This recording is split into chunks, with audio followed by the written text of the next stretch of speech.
Hi. So Indigo asked if I had any advice on art portfolios.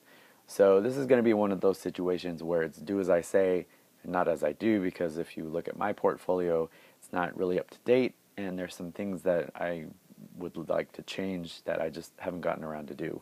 I kind of use my comic in my portfolio right now because it's my most current up-to-date work, and it's something that I'm really proud of.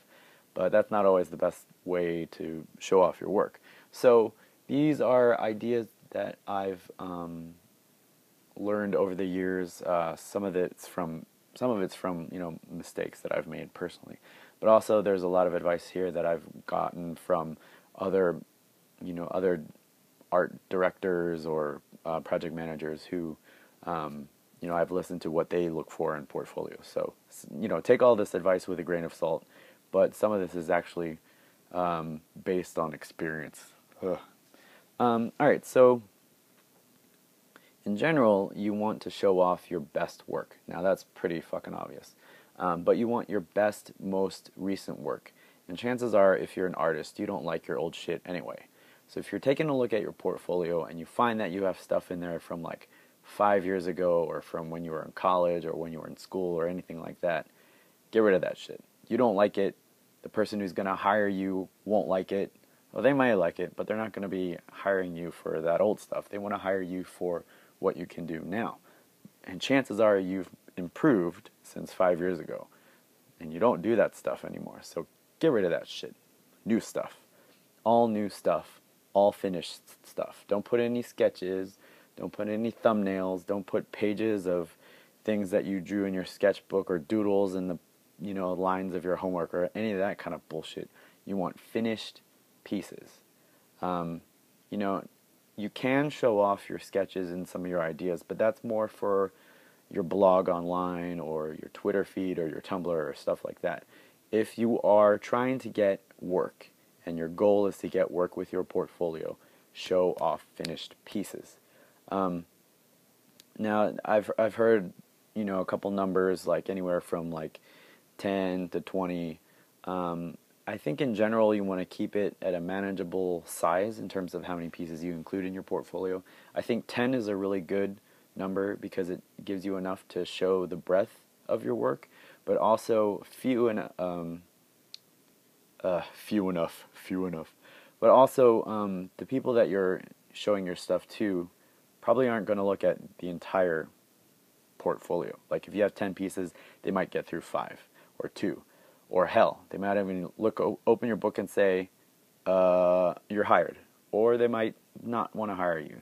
Some art directors, buyers are really peculiar, and they know exactly what they want. So, whatever.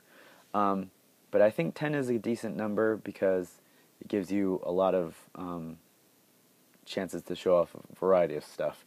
Put your strongest stuff first, because that's generally what they're going to get through.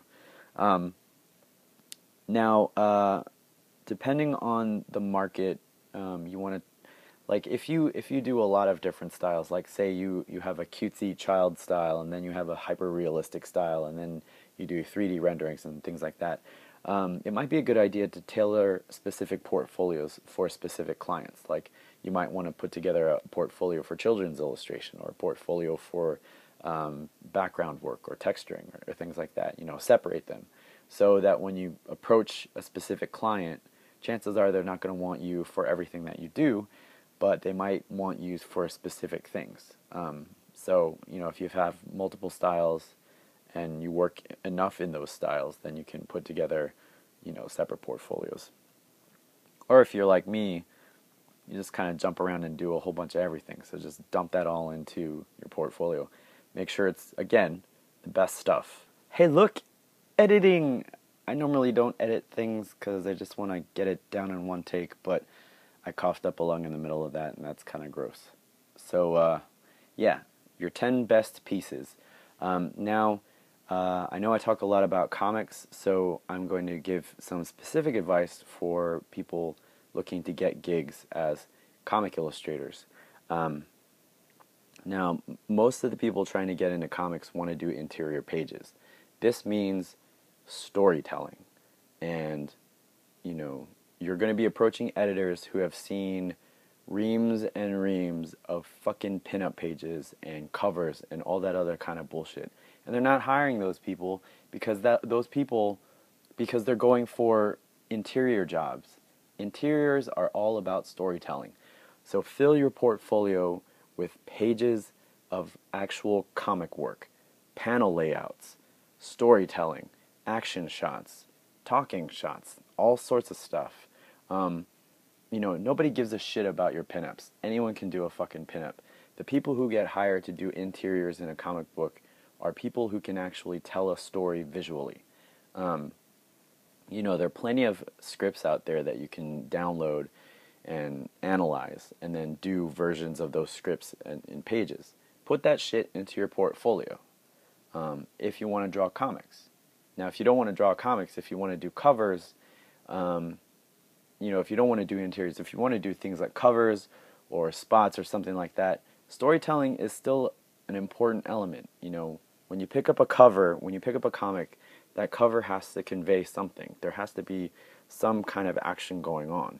So if you are looking for a cover gig, storytelling is still just as important as it is in interior. There's also an element of design and layout and color and all that kind of stuff. But, storytelling, if you're going to get a comic job, you have to tell a good story with nothing but visuals. Don't rely on the dialogue. Don't rely on previous knowledge of what the characters can do. If you can't show it with your drawings, fucking practice to get to the point where you can.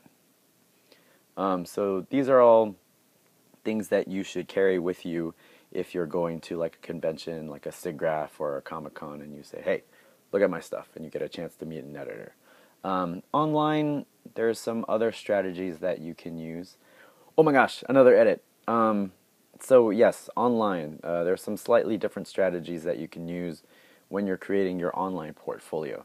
Now, unless you are trying to show off your web design skills and your programming skills, don't bother with any of that fancy shit that you see on some portfolio sites, like flash interfaces or noises or bells and whistles and animation and all that kind of bullshit. Unless that's what you're trying to do, don't fucking put that in there.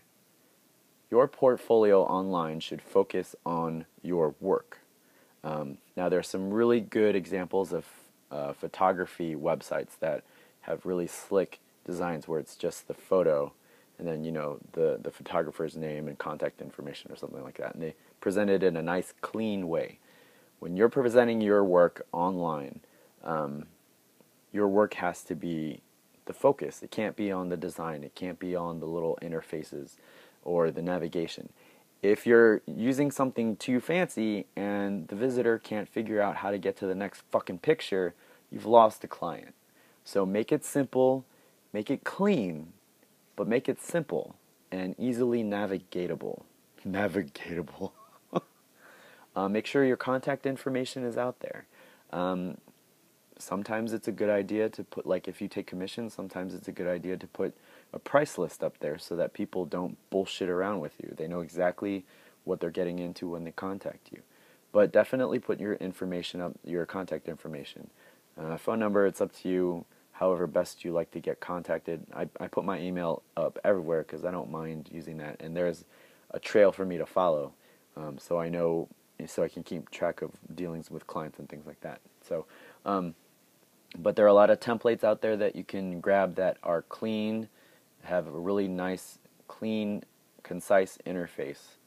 Don't do anything fancy, or don't waste your time doing anything fancy, really. You just want to get your work out there. Now, I did mention before not to ever include your sketches with your portfolio. Online, it's a little bit different. A lot of artists have blogs these days where they talk about the process of what they do, and they demonstrate some of the things that they do. Some of them put tutorials online, which is also a really good way of building expertise in your field. But yeah, if you've got a lot of sketches or you keep a sketchbook, you might as well put it up online. Create a little blog for yourself, have that linked off of your portfolio, and just talk about the process. This also sometimes gives potential clients an insight into how you work.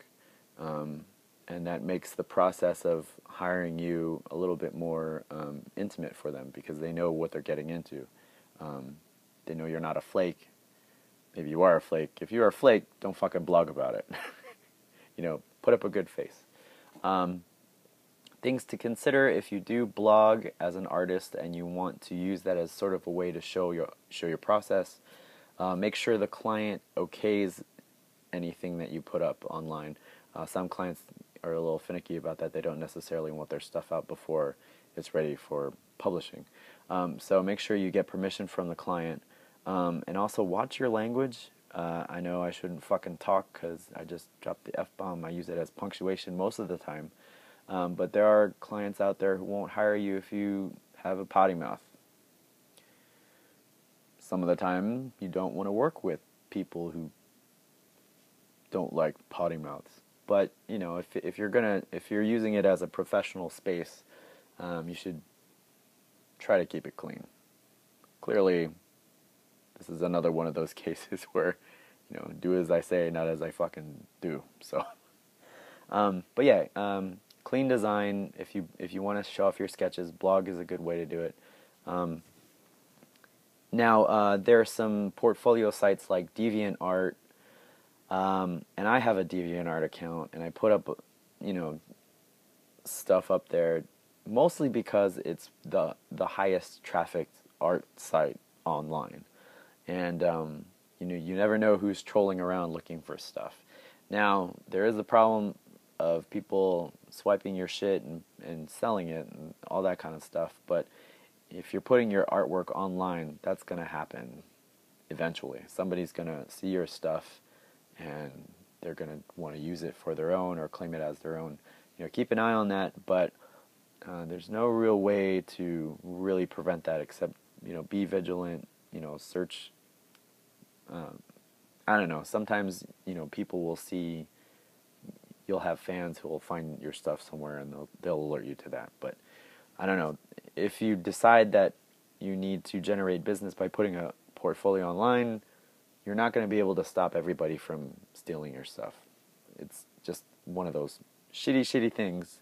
It happens. But chances are they are not going to land that big contract that you will, because you can actually produce what you have, and the person who stole that shit can't. So, yeah, I have a DeviantArt. Holy crap, I don't know what's going on. I'm going to try to finish this up. So anyway, yeah, I have a DeviantArt account. I have a Flickr account.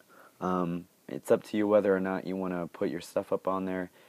They are highly trafficked. Flickr gets a lot of traffic. DeviantArt gets a lot of traffic. Some of these other sites, they get a lot of traffic. They get more traffic than you do because, they get more traffic than I do. They get more traffic than you do. So you want to put your stuff where people will see it, and there's a good chance that somebody just doing a random search will find your stuff. If they like it enough, they might contact you and say, "Hey, can you draw me a thing?" And you'll say, "Hey, pay me some money and I'll draw you a thing," and it'll be awesome. So you do run a risk of people ganking your shit, but it's a good idea to put it out where it can be most visible, and highly trafficked sites like DeviantArt and Flickr. And sometimes even YouTube. If you do a lot of digital art and you can record it, stick it up on YouTube, people will find you that way, and they might get interested and say, "Hey, I want to give you a fucking job." So yeah, that's what I've got for portfolios. 10 most recent best pieces. Online portfolios, keep them simple. And decide whether or not you want to put your stuff on one of those DeviantArts or Flickrs or anything like that. So hopefully some of that is helpful, and hopefully I was able to edit this together so that you missed out all the hacking, coughing, and hopefully the microphone worked and all that other good stuff. And yeah, so I'm going to stop now before I start coughing up again, and I'll check you later.